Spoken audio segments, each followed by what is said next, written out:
وذكر فإن الذكرى تنفع المؤمنين রয়েছে যন্ত্রণাদায়ক শাস্তি। আমরা গত সপ্তাহে আলোচনা করেছিলাম যে সূরা বাকারার প্রথম ৫টি আয়াতে আল্লাহ রাব্বুল আলামিন মুত্তাকিনদের সম্পর্কে আলোচনা করেছেন, তাদের গুণাবলী আল্লাহ তাআলা বর্ণনা করেছেন। এরপরে ৬, ৭ এই দুটি আয়াতে আল্লাহ সুবহানাহু ওয়া তাআলা কাফেরদের সম্পর্কে আলোচনা করেছেন। ৮ থেকে নিয়ে ২০ পর্যন্ত এই আয়াতগুলোতে আল্লাহ রাব্বুল আলামিন মুনাফিকদের সম্পর্কে আলোচনা করেছেন। তো আমরা কাফেরদের আলোচনা করতেছিলাম যে আল্লাহ রাব্বুল আলামিন সেখানে কাফেরদের আলোচনা প্রসঙ্গে আল্লাহ তাআলা বলতেছিলেন যে কাফের যারা বেঈমান যারা, তাদের মধ্যে একটি ভাগ রয়েছে যাদের অন্তঃকরণে আল্লাহ সুবহানাহু ওয়া তাআলা মোহর মেরে দিয়েছেন, যাদের চোখে দৃষ্টিশক্তিতে আল্লাহ তাআলা মোহর মেরে দিয়েছেন। আল্লাহ রাব্বুল আলামিন তাদের চোখেও আল্লাহ তাআলা পর্দা ঢেলে দিয়েছেন যাতে করে তারা হেদায়েত না পায়। বলেন নাউজুবিল্লাহ।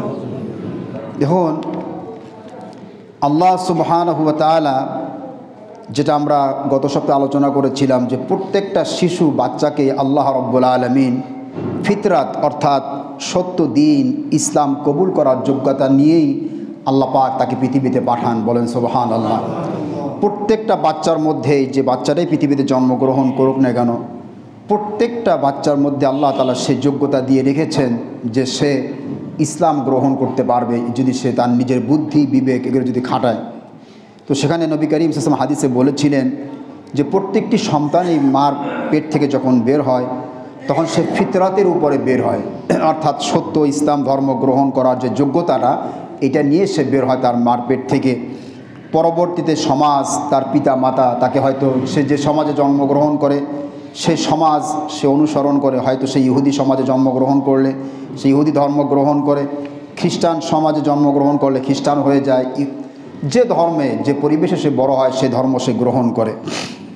এখন এই যে ফিতরাত আমরা যেটা আলোচনা করেছি গত সপ্তাহে, সেটা আজকে আলোচনা করব। দেখেন আল্লাহ তাআলার এই যে ফিতরাত, অর্থাৎ সত্য জিনিসটা গ্রহণ করার যে যোগ্যতা, এই যোগ্যতা নিয়ে যে আল্লাহ তাআলা আমাদেরকে জন্ম দিয়েছেন, এই ফিতরতটাকে আমরা কখন কাজে লাগাতে পারবো, কিভাবে কাজে লাগাবো সেটা আল্লাহ তাআলা কোরআনে বলে দিয়েছেন। সেটা হচ্ছে আল্লাহ তাআলা বলছেন, আল্লাহু আখরাজাকুম মিন বুতুনি উম্মাহাতিকুম লা তা'লামুনা শাইআ, যে আল্লাহ তাআলা তোমাদেরকে তোমাদের মার পেট থেকে বের করেছেন।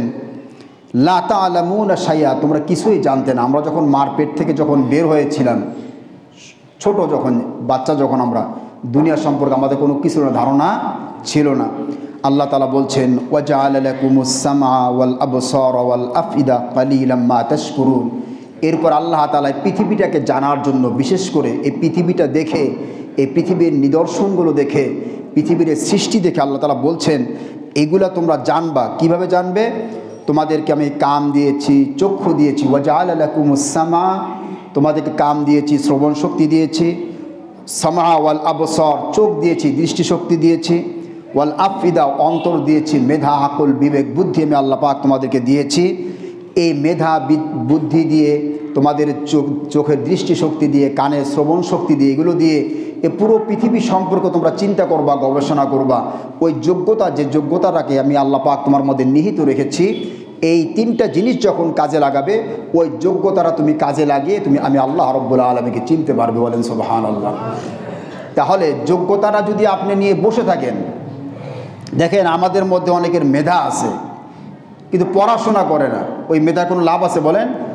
মেধাটাকে যদি আপনি কাজে লাগান, অনেক সময় দেখবেন যে একটা ছেলের মেধা আছে, পড়াশোনা করে না, তার কোনো রেজাল্ট নেই। আর একটা ছেলের মোটামুটি তার মেধা আছে কিন্তু সে মেধাটাকে সে কী করে কাজে লাগায়, পড়াশোনা ঠিক মতো করে, দেখবে সে রেজাল্ট ভালো করে। কি বলে, ঠিক না? ঠিক তেমনিভাবে আল্লাহ তাআলা আমাদের প্রত্যেকের মধ্যে আল্লাহকে চিনার যে যোগ্যতা, সত্য ইসলামকে চিনার যে যোগ্যতাটা, ফিতরাত যেটাকে বলতেছি, এই জিনিসটাকে আল্লাহ তাআলা দিয়েছেন, প্রত্যেকটা মানুষের মধ্যেই দিয়েছেন। এখন এইটাকে কাজে লাগাবেন কিভাবে? একটা ছাত্র যেরকম পড়াশোনা করে তার মেধাটাকে কাজে লাগায়, ঠিক তেমনিভাবে আপনি আল্লাহ পাক আপনাকে যে শ্রবণ শক্তি দিয়েছেন, দৃষ্টিশক্তি দিয়েছেন, যে আকল বুদ্ধি দিয়েছেন, এগুলোকে যখন আপনি কাজে লাগাবেন, কাজে লাগাইলে আপনার ওই যোগ্যতাটা আস্তে করে ভেসে উঠবে, আপনি ইসলাম গ্রহণ করতে পারবেন। বলেন সুবহানাল্লাহ। এখন দেখেন, একই শ্রেণীভুক্ত, খেয়াল করবেন সবাই, একই লেভেলের মানুষ, তাকে আল্লাহ তাআলা কাম দিয়েছেন, শ্রবণ শক্তি দিয়েছেন, তারপরে চোখ দিয়েছেন, দৃষ্টিশক্তি আল্লাহ রাব্বুল আলামিন তাকে দিয়েছেন, তারপরে আল্লাহ রাব্বুল আলামিন তাকে দিয়েছেন আপনার অন্তঃকরণ দিয়েছেন আল্লাহকে চিনার জন্য, বুঝার জন্য, গবেষণা করার জন্য। একই ধরনের দুইজন লোক, এর মধ্যে একজন হেদায়েত পেল আর একজন হেদায়েত পায় নাই, এরকম ইতিহাস পৃথিবীতে আছে না নাই বলেন তো? আছে। আমাদের সমাজে আপনারা একটু দেখেন, আপনার মতো আমার মতো অনেক ভাইরা আছে যাদের দৃষ্টিশক্তি আছে, আপনারও আছে, তারও আছে। আপনারও শ্রবণ শক্তি আছে, আপনিও শোনেন, সেও শোনে। আপনারও বুদ্ধি আছে, তারও বুদ্ধি আছে, কিন্তু সেই লোকটা নামাজ পড়তে আসবে না, কিন্তু আল্লাহ পাক আপনাকে নিয়ে এসেছেন। বলেন সুবহানাল্লাহ। কারণ আপনার মাথার মধ্যে এইটুকু আছে, বিবেক বুদ্ধি দিয়ে, যে একজন আল্লাহ আছে, কাল কিয়ামতের ময়দানে সে আল্লাহ দরবারে আমাকে কী করতে হবে? হাজিরা দিতে হবে। এই ভয়ে আপনি মসজিদ পর্যন্ত এসছেন। দুইজন কিন্তু একই সমাজে বাস করেন, পাশাপাশি বাড়িতে বসবাস করেন, তারও যা আছে আপনারও তা আছে, কিন্তু সে নামাজে আসে না, আল্লাহ পাক নামাজে আপনাকে এনেছেন, আপনি চেষ্টা করেছেন, আল্লাহ আপনাকে নিয়ে এসেছেন। তো এরকম দেখেন, এই পৃথিবীতে এমন অনেক ইতিহাস আছে যে একই শ্রেণীর লোক, একই পর্যায়ভুক্ত লোক, দুইজনকে আল্লাহ সমান জিনিসে দিয়েছেন। তারও শ্রবণ শক্তি আছে, তারও শ্রবণ শক্তি আছে, তারও দৃষ্টিশক্তি আছে, তারও দৃষ্টিশক্তি আছে, তারও বুদ্ধি আছে, তারও বুদ্ধি আছে, দুইজনেরই সমান। কিন্তু একজন হেদায়েত পায়, আর একজন কী পায় না? হেদায়েত পায় না। কে হেদায়েত পাবে আর কে হেদায়েত পাবে, এটা আল্লাহ তাআলা কোরআনে বলে দিয়েছেন। খাতামাল্লাহু আলা কুলুবিহিম ওয়া আলা সামইহিম ওয়া আলা আবসারিহিম গিশাওয়া। যে ব্যক্তির অন্তঃকরণের মধ্যে, কানের মধ্যে আল্লাহ মোহর মেরে দিয়েছেন, চোখের মধ্যে আল্লাহ তাআলা পর্দা টেনে দিয়েছেন, ওই ব্যক্তি কখনো হেদায়েত পাবে না। আর আল্লাহ তাআলা কিন্তু ওই যে গত সপ্তাহে বলেছিলাম, খেয়াল আছে কিনা আপনাদের, আল্লাহ কিন্তু মোহর মেরে দেন নাই, সে এমন কাজ করেছে যেটার কারণে নিজে নিজেই মোহরটা তার মাথার, তার কি মধ্যে, কলমের মধ্যে পড়ে গেছে। কথা কি বুঝতে পেরেছেন? তো এখন দেখেন, আমি আপনাদেরকে একটা কথা বলি, কখন সে হেদায়েত পাবে না। আল্লাহ তাআলা বলছেন, সাআসরিফু আন আয়াতি আল্লাযীনা ইয়াতাকাব্বারুনা ফিল আরদি বিগাইরিল হক। আল্লাহ তাআলা সূরা আরাফে আল্লাহ তাআলা কথাটা বলছেন যে এত কিছু দেখার পরেও পৃথিবীতে হেদায়েতটা কে পাবে না, আমি আল্লাহর কাছ থেকে তোমরা শোনো। আল্লাহ তাআলা বলছেন, সাআসরিফু আন আয়াতি আল্লাযীনা ইয়াতাকাব্বারুনা ফিল আরদি বিগাইরিল হক, সূরা আরাফ 146 নম্বর আয়াত। আল্লাহ বলছেন, সাআসরিফ, আমি দূরে সরিয়ে রাখবো, আন আয়াতি আল্লাযীনা, আমার এই কোরআন থেকে, আমার ইসলাম থেকে, কাকে? ইয়াতাকাব্বারুনা ফিল আরদ, যে জমিনের মধ্যে যে অহংকার করবে, যে তাকাব্বরি করবে, অহংকারী করবে, বিগাইরিল হক, অযথা অন্যায়ভাবে যে অহংকার করবে, আমি কোরআন থেকে তাকে দূরে সরিয়ে রাখবো। বলে নাউজুবিল্লাহ। অহংকারটা এত বড় মারাত্মক রোগ, এই অহংকারটা এত বড় মারাত্মক রোগ, এর চেয়ে বড় রোগ অন্তরে যে রোগগুলো, আমাদের তো শারীরিক কিছু রোগ হয়, আমাদের কারো ডায়াবেটিস আছে, কারো প্রেশার আছে, কারো জ্বর হয়, কাশি হয়, ইত্যাদি অনেক রোগ। সেগুলো অন্তরের রোগের মধ্যে সবচেয়ে বড় যে রোগটা হেদায়েতের পথে বাধা, সেটা হচ্ছে অহংকার। বলেন নাউজুবিল্লাহ। এটা আল্লাহ বলছেন, সাসরিফু আন আয়াতি আল্লাযীনা ইয়াতাকাব্বারুনা ফিল আরদি বিগাইরিল হক, আমি আল্লাহ তাআলা আমার ইসলাম থেকে, কোরআন থেকে আমি তাকে সরিয়ে রাখবো, যার মধ্যে কি আছে বলেন? অহংকার আছে। ওয়া ইন ইয়ারাউ কুল্লা আয়াতিন লা ইউমিনু বিহা, সে যদি আমার কুল্লা আয়াতিন, এই চোখ দিয়েছি, কান দিয়েছি শোনার জন্যে, অন্তর দিয়েছি চিন্তা গবেষণা করার জন্য, সে গোটা পৃথিবীর সমস্ত কুল্লা আয়াতিন, সকল নিদর্শনগুলো যদি দেখে, দেখার পরেও লা ইউমিনুনা বিহা, সে ঈমান আনবে না। নাউজুবিল্লাহ বলেন। ওয়া ইন ইয়ারাউ সাবিলা রুশদ, তার সামনে সত্য পথ যদি সে দেখে, সে জানে এটা ইসলাম, এইটা ইসলাম না। আল্লাহ বলছে, ওয়া ইন ইয়ারাউ সাবিলা রুশদ, সে ইসলামের পথ দেখলো, সুন্দর সত্যর পথ দেখলো, লা ইয়াত্তাখিযুহু সাবিলা, সে রাস্তা সে গ্রহণ করবে না, কারণ তার মনের মধ্যে কি মারা আছে বলেন? মোহর মারা আছে। ওয়া ইন ইয়ারাউ সাবিলাল গাই, সে খারাপ পথ যেটা, সাবিলাল গাই, গোমরাহি পথভ্রষ্টতা যে রাস্তাটা, সেটা যখন সে দেখে ইত্তাখিদুহু সাবিলা, সেই পথভ্রষ্টতার রাস্তাটাই সে গ্রহণ করে, বলেন নাউজুবিল্লাহ। আজকে আল্লাহ পাক তারপর বলছে কেন করবে সেটা, যালিকা বিআন্নাহুম কাযযাবু বিআয়াতিনা, সে আমার আয়াতগুলোকে, আমার কোরআন আয়াতকে অহংকার করে সে কি করেছে, অস্বীকার করেছে। ওয়া কানু আনহা গাফিলিন, সে আমার ইসলাম সম্পর্কে উদাসীন, তার ইসলাম সম্পর্কে নিয়ে তার কোনো চিন্তা নাই, কোনো ভাবনা নাই। আসেন এরকম লোক। দেখেন আমাদের আল্লাহ বলছেন যালিকা বিআন্নাহুম কাযযাবু বিআয়াতিনা, এরা আমার আয়াতগুলোকে মিথ্যা মনে করে। আয়াতগুলো কি মনে করে বলেন, মিথ্যা মনে করে।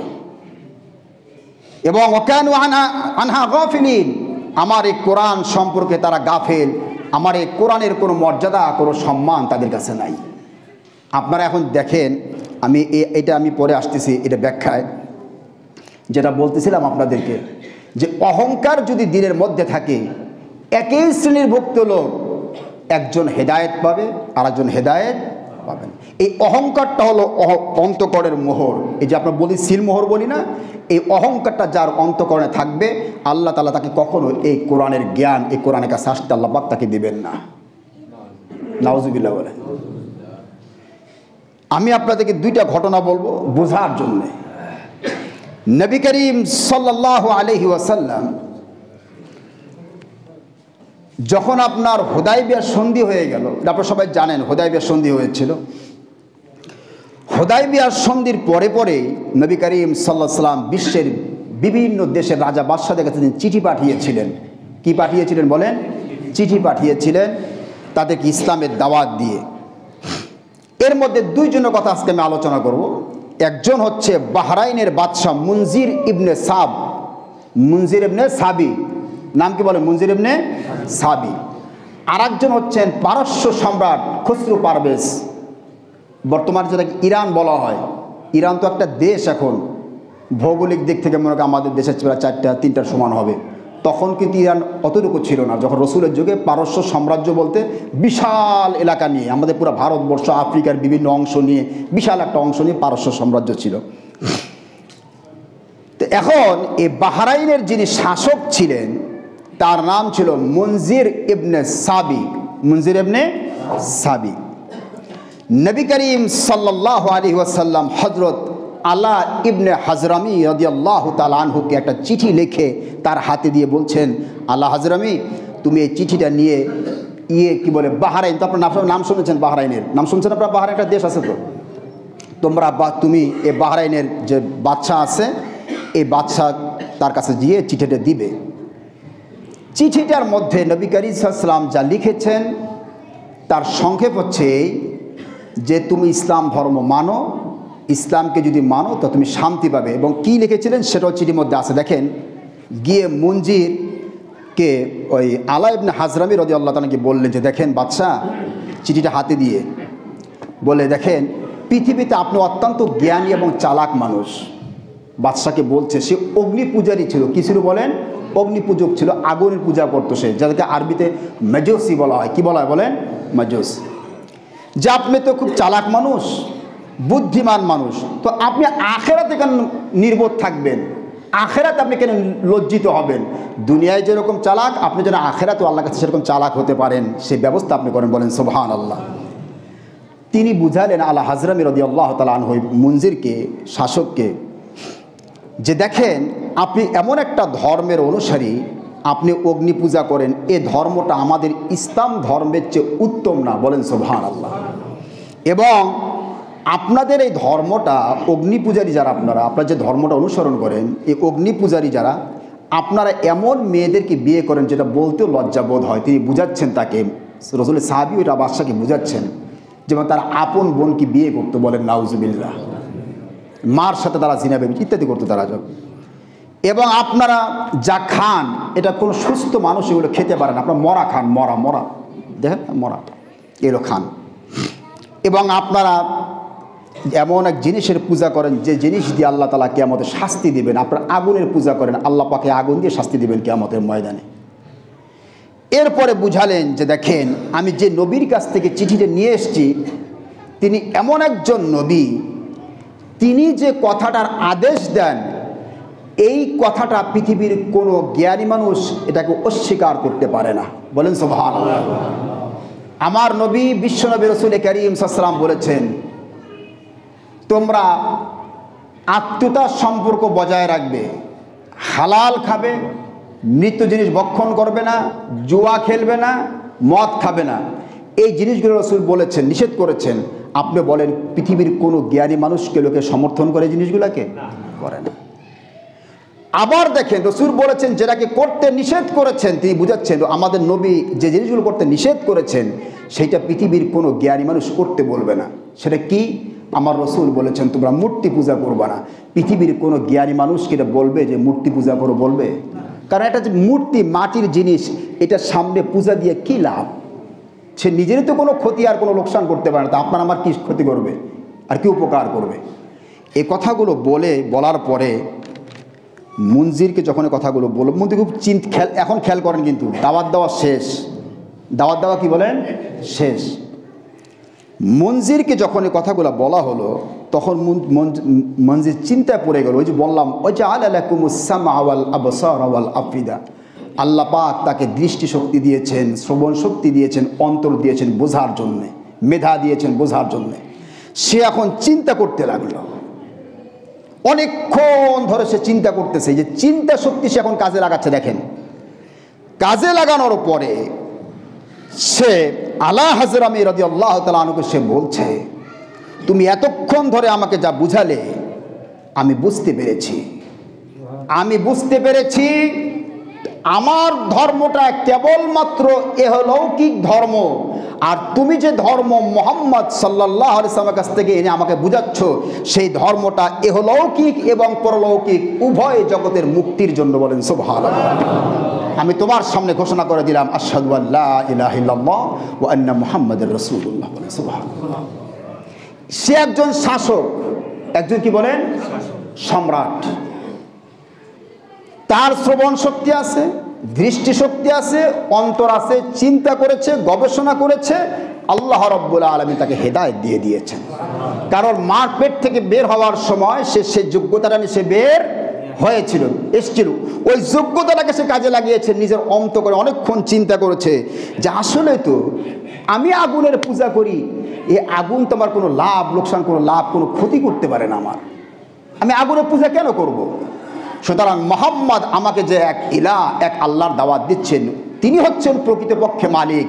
এইটুকু চিন্তা করে ইসলাম সে গ্রহণ করেছে, চিন্তা করেছে, গবেষণা করেছে, তার সেই যোগ্যতাটা ভেসে এসছে। আল্লাহ পাক তাকে ইসলাম দান করেছে। বলেন সুবহানাল্লাহ। এখানে তার মধ্যে বিন্দু পরিমাণ কোনো অহংকার ছিল? আমি একজন শাসক, হ্যাঁ আমি কেন তার ধর্ম গ্রহণ করব? কোনো অহংকার ছিল না। নমনী হয়েছেন, মনটা নরম করেছেন, আল্লাহ রাব্বুল আলামিন তাকে হেদায়েত দিয়ে দিয়েছেন। এটা হলো একজন শাসকের, সম্রাটের কথা। এখন আসছেন আর একজনের কথায়। খসরু পারভেজ, সেও অগ্নি পূজারী ছিল, অগ্নি পূজক ছিল, আগুনের পূজা করতো। খেয়াল করেন, মুনজির রাদিয়াল্লাহু তাআলা আনহু সেও আপনার অগ্নি পূজারী ছিল, অগ্নি পূজক ছিল, কিন্তু তার মধ্যে কোনো কিছু ছিল না, অহংকার ছিল না। অহংকার তার সাথে বাধা ছিল না। সেও শাসক। খসরু পারভেজ সেও শাসক, সেও অগ্নি পূজারী, কিন্তু সে ইসলাম গ্রহণ করতে পারে নাই। কি করতে পারে না বলেন? দুইজনে বাদশা, একজন ইসলাম গ্রহণ করতে পেরেছে, একজন করতে কেন পারে না? দেখেন, খসরু পারভেজের কাছে নবী করিম সাল্লাল্লাহু আলাইহি ওয়াসাল্লাম যে চিঠিটা লিখেছিলেন, রাসূল বলছিলেন বিসমিল্লাহির রহমানির রহিম। চিঠিটার ভাষা ছিল এই, মিন মুহাম্মাদির রাসূলিল্লাহ ইলা কিসরাত আযমুল ফারিস।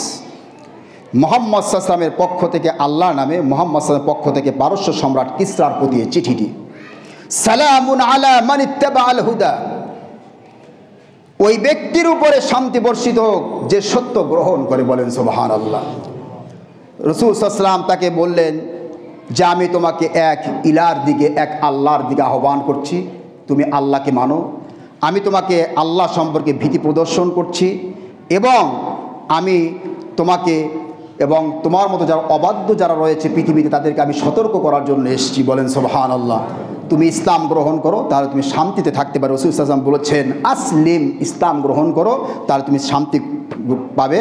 আর যদি ইসলাম গ্রহণ না করে অগ্নি পূজার উপরে থাকো, তো তুমি তো নিজে অগ্নি পূজা করতেছো, আগুনের পূজা, তোমার হুকুমে যারা করতেছো সকলের পাপের বোঝা তোমাকে বহন করতে হবে। এই চিঠিটা লিখে হযরত আব্দুল্লাহ ইবনে হুযাইফা সাহমী রাদিয়াল্লাহু তাআলা আনহুর হাতে দিয়ে এই চিঠি নিয়ে তাকে পারস্যে পাঠিয়ে দিলেন, যা চিঠিটা নিয়ে তাকে দাও।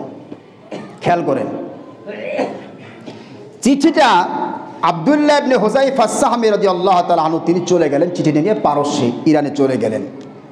গিয়ে কেসরা যে বাদশা খসরু পারভেজ তার সামনে নিয়ে চিঠিটা দিল। দেওয়ার পরে খসরু পারভেজ, আমার ভাইয়েরা দেখেন, খেয়াল করবেন খুব, চিঠিটা পাওয়ার পরে পুরা শরীরটা তার আগুনের মতো জ্বলে গেল, মানে আগুন জ্বলে তার শরীরে।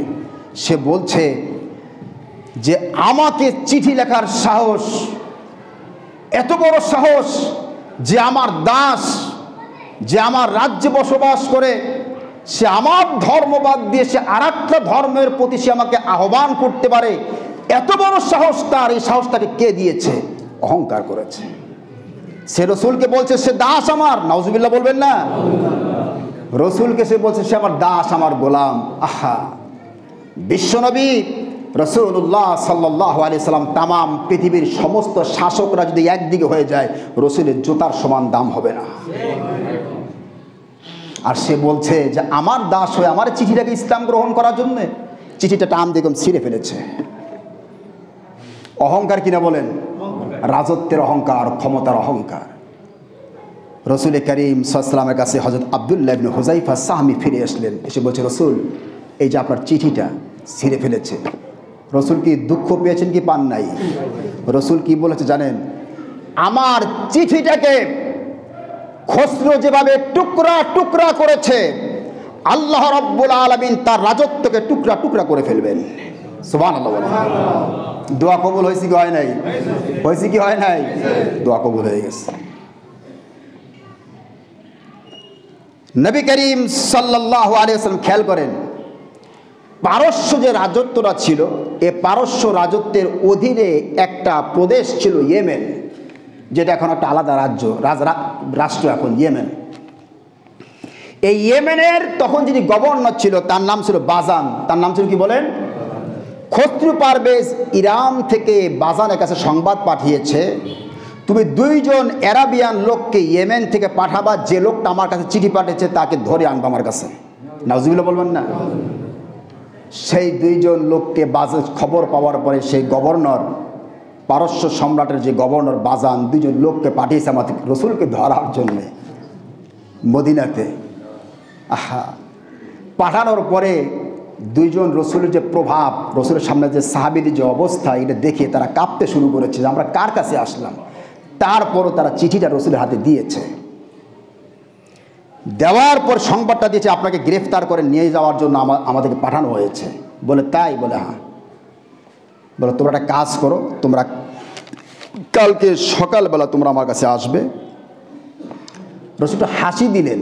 রসুলের হাসির মধ্যে কিন্তু দোয়া ছিল না, বদদোয়া ছিল। রসুল বলে তোমরা কালকে সকালে আমার কাছে আসবা, যাও, আজকে যাও। আসার পর রসুল বললেন আমি বলে দিলাম গত রাত্রেই খসরু পারভেজ তার নিজ ছেলে শাহরিয়ারের হাতে হত্যার শিকার হয়েছে, তার ছেলে রাষ্ট্র ক্ষমতা দখল করেছে। সুবহানাল্লাহ বলবেন না? কোথায় রসুল মদিনার, কোথায় ইরান? রসুল জানতেন না, কে জানিয়েছেন বলেন? আল্লাহ জানিয়েছেন। ওই যে রসুল বদদোয়া করেছেন যে আল্লাহ তুমি তার ক্ষমতাকে টুকরা টুকরা করে দাও, সিংহাসন থেকে তাকে নামিয়ে তার নিজের ছেলে তাকে হত্যা করেছে। বলেন সুবহানাল্লাহ। রসুল সাল্লাল্লাহু আলাইহি ওয়াসাল্লাম এই কথাটা বলার পরে সেই দুইজন যাচাই করেছে, বাজান সহ, ওই যে বাজান গভর্নর ছিল, খবর নিয়ে দেখলো রসুল যে গত রাত্রের কথা বলেছেন, ঠিক ওই রাতেই 7ম হিজরির মাত্র জমাদুল উলার মাসের কেবলমাত্র 10 দিন গিয়েছে, মঙ্গলবার ছিল রাতটা, সেই রাত্রে শাহরিয়ার তার পিতা খসরু পারভেজকে হত্যা করেছে। এই দৃশ্য, এই ঘটনা জানার পরে বাজান সহ তার সমস্ত লোকেরা ইসলাম গ্রহণ করেছে। বলেন সুবহানাল্লাহ। যে আমার নবী উনি কি করে জানলেন? এটা তো জানার কথা না। তাহলে বুঝছেন যেটা কে জানিয়েছেন বলেন? আল্লাহ জানিয়েছেন। রসুল এতটুকু কথা বলেছেন, বাজান শুনে রাখো, খসরু পারভেজের সাম্রাজ্য যতটুকু পর্যন্ত ছড়িয়েছে, আমি মুহাম্মাদের রিসালাত আর আমার শাসন ক্ষমতা ঠিক ততটুকু জায়গা ছড়িয়ে যাবে, বলে সুবহানাল্লাহ। ঠিক এই হযরত ওমরের যুগে ওমর রাদিয়াল্লাহু তাআলা আনহু খসরু পারভেজের যে বিশাল সাম্রাজ্য, পারস্য সাম্রাজ্য ছিল, ভেঙ্গে টুকরা টুকরা করে দিয়ে ওমর ইসলামের পতাকা পথ করে উড়িয়েছেন, বলেন সুবহানাল্লাহ। ওমরের হাতে পারস্য বিজয় হয়েছিল। এখন আপনারা দেখেন, দুটা ঘটনা আমি আপনাদেরকে বললাম। একজন, দুইজনের শাসক, একজন ইসলাম গ্রহণ করতে পারলো, আর একজন পারলো কি জন্য? যে তার মধ্যে কোনো কি ছিল না, অহংকার ছিল না। আর একজন পারলো কি কারণে? তার মধ্যে পারে নাই। কি কারণে পারে না বলেন? অহংকার ছিল। এই অহংকার, আজকে এটা বলার আমার কতগুলো কারণ আছে। একটা কারণ হচ্ছে যে আমাদের সমাজে কিছু মানুষ আছে, এই কোরআনটা তাদের কাছে কোনো মূল্য নাই। কি বলেন, কোনো মূল্য আছে কোরআনটা? কোরআনের কোনো মূল্য নাই। কোরআনের কোনো, এই যে কোরআন একটা কিতাব আমাদেরকে আল্লাহ পাক দান করেছেন, এই কোরআন সম্পর্কে আমাদের কোনো জ্ঞান নাই, কোনো ধারণা নাই। কোরআনটা দাঁড়ান কি আর জিনিস, এটা কোরআন তো কোরআন, আপনি বোঝেন না এখনো। বাংলাদেশে এমন অসংখ্য মুসলিম সমাজের সন্তানেরা রয়েছে যারা এই কোরআনকে অবমাননা, লাঞ্ছিত করেছে। কোরআনকে করে নাই। আপনি দেখেন, একটা মানুষ ইউনিভার্সিটির শিক্ষক হয়ে কথা সে কিভাবে বলতে পারে যে ধর্মের বইগুলো জ্ঞানের বই নয়? এটা আপনি অন্য ধর্মের হইলে আপনি বলতে পারতেন। সে বলছে পঞ্চম শ্রেণীর বই পড়লে যতটা জ্ঞান হয়, ধর্মের বই পড়লে ততটা জ্ঞান হয় না। এটা আমি জানি না, হিন্দু ধর্ম সঙ্গে আমি বলতে রাজি না, খ্রিস্টান সব। কিন্তু এই যে কোরআনটা আমার সামনে, এই কোরআনটা কি 5-এর জ্ঞান নাই কোরআনের মধ্যে নাই? এই যে কোরআনটা, এটাকে আপনি 5-এর সাথে বইয়ের সাথে তুলনা করতেছেন এটারে? হিন্দুরা দেখেন, আমার হাতে এই যে দেখেন হিন্দু ধর্মের বই। হিন্দু ধর্ম যারা বড় বড় যারা পাদ্রী যারা ছিল, ঠাকুর যারা ছিল, ভারতের অন্যতম হিন্দুত্ববাদীদের অন্যতম একজন শিক্ষাবিদ শ্রীমান বেদনাথ রায়, তিনি হিস্ট্রিক্যাল রোল অফ ইসলাম একটি বই লিখেছেন। হুমায়ুন আজাদ মুসলমানের ঘরে জন্মগ্রহণ করে সে বলেছে যে ধর্মের বই পড়লে কোনো জ্ঞান হয় না, 5-এর বই পড়লে যে জ্ঞান হয় সেই জ্ঞান হয় না। একটা হিন্দুর ছেলে, সে হিস্ট্রিক্যাল রোল অফ ইসলামে সে লিখেছে যে মুসলিম শিক্ষা, এ কোরআনের শিক্ষার প্রভাবেই ইউরোপ আজকে যে বিজ্ঞানের যুগে এতটা উন্নতি সাধন করেছে, এটা মাত্র কোরআনের কারণে করতে পেরেছে। ভারতের মহাত্মা গান্ধী সে স্পষ্ট বলেছে, পশ্চিমারা, পাশ্চাত্যের লোকেরা এই ইসলাম সম্পর্কে তারা অনেক মিথ্যা তারা করেছে। আমি বলবো প্রত্যেকটা হিন্দু যেন এই কোরআনকে ভালোবাসে, ইসলামকে ভালোবাসে, কারণ এই কোরআন হচ্ছে সমস্ত জ্ঞানের ভান্ডার, বলেন সুবহানাল্লাহ। পণ্ডিত জওহরলাল নেহরু নাম শুনেছেন আপনারা সকলেই। সেই পণ্ডিত জওহরলাল নেহরু বলেছে, মুহাম্মদ সাল্লাল্লাহু আলাইহি ওয়াসাল্লামের যে ধর্ম, এর সততা, এর সরলতা, এর নিষ্ঠা, এটা দেখে আমি বাধ্য হচ্ছি প্রত্যেকটা হিন্দুকে, আমি নিজে হিন্দু, আমি প্রত্যেকটা হিন্দুকে বলি তোমরা এই কোরআনটা পড়ো এবং মানো, বলেন সুবহানাল্লাহ। ভারতের কি বলে আপনার শিখ ধর্মের যিনি প্রধান গুরু নানক, তিনি বলেছেন বেদের যুগ শেষ, পুরাণের যুগ শেষ, গোটা পৃথিবীতে এখন চলবে কোরআনের আইন এবং কোরআনের শাসন, বলেন সুবহানাল্লাহ। আপনি চিন্তা করেন, আমি এই বইগুলো বলতে গেলে আমার অনেক সময় লাগবে, আমি সময় না, যেহেতু সময় শেষ। অহংকার যারা করেছে, হুমায়ুন আজাদ মুসলমানের ঘরে সন্তান জন্মগ্রহণ করেছে, কিন্তু অহংকার ছিল, আল্লাহ ইসলাম থেকে সরিয়ে দিয়েছেন। কি বলেন, ঠিক না? নাস্তিক হয়ে মরেছে। আর হিন্দুর ঘরে সন্তান হয়ে কোনো অহংকার ছিল না, কোরআন নিয়ে গবেষণা করেছে, ওয়াজআলা লাকুমুস সামা, আমি তাদেরকে অন্তঃকরণ দিয়েছি বোঝার, অনুসরণ করার জন্য। হিন্দুদের বড় বড় পণ্ডিত, প্রত্যেকটা পণ্ডিতে কোরআনের প্রশংসা করেছে। এই জন্য আমার ভাইরা, মুসলমানের সন্তান যারা, আমি সকলকে বলি, আপনি অহংকার করেন কার সাথে? এটা কার কিতাব? এটা কার কিতাব? এই কোরআনের সাথে আপনি অহংকার করেন। অহংকারটা কী ধরনের? আপনার তো কোরআনে কী আছে? কোরআন আপনার কাছে কোনো দাম নেই, পড়েনও না, কিছুই করেন না, কোরআনের সাথে আপনার কোনো সম্পর্কই নেই। না বাচ্চারে পড়ালেন, এরপরে এটাই হয়েছে খয়রাতি শিক্ষা, এটা পড়াই কী লাভ? আসেন এরকম আসি কিনা? এটা পড়াই কী লাভ হবে? এইটাও এক ধরনের অহংকার। এই অহংকার যদি দিলে থাকে, আল্লাহ পাক আপনারা কোনোদিন কোরআনের পথে আসতে দিবেন না। আল্লাহ যে আমাদের সকলকে অহংকার মুক্ত হয়ে যেন আল্লাহ পাক যেন কোরআনটা মানার, পড়ার, বুঝার তৌফিক দান করে, সকলে বলে।